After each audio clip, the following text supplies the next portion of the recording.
The first rule of success is to have a vision. You see, if you don't have a vision of where you go, and if you don't have a goal where you go, you drift around and you never end up anywhere. It's like you can have the best ship in the world, you can have the best airplane in the world. If the pilot or the captain doesn't know where to go, it would just drift around. He would not end up anywhere, or most likely in the wrong place. So I was very fortunate that I stumbled onto my vision. I mean, as you know, I was born in 1947 in Austria after the Second World War. And I didn't really like Austria when I grew up. I couldn't wait to get out of there. I couldn't see myself becoming a farmer or a worker in a factory or anything like that. Even though my parents wanted me to stay there and have a normal life. My father wanted me to become a police officer like he was. My mother wanted me just to stay there and marry a girl with the name of Heidi, hopefully, and have a bunch of kids and run around like the Van Trapp family in The Sound of Music. But that was their vision, not mine.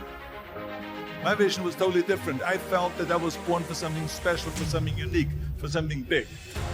Do you know how great it felt that I knew where I was going? Imagine the majority of people don't know where they're going. It's when you have a goal, when you have a vision, everything becomes easy.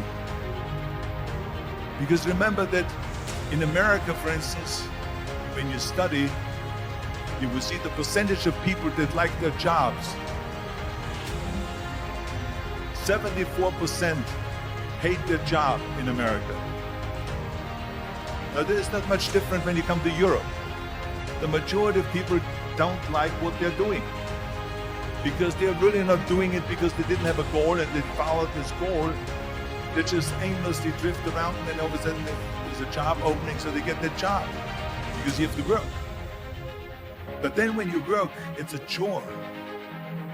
It's work. It's not fun. So if you think about, only a quarter of the people really enjoy what they're doing in life.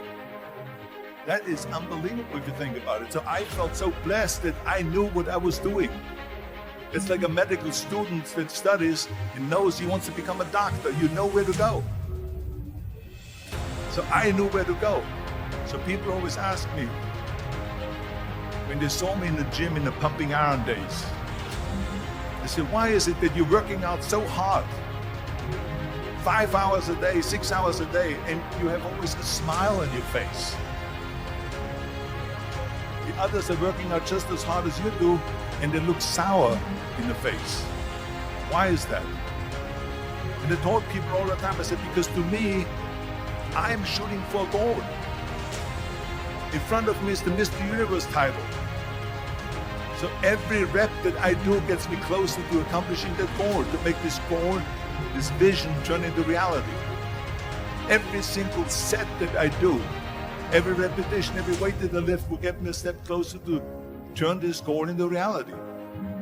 So I couldn't wait to do another 500-pound squat.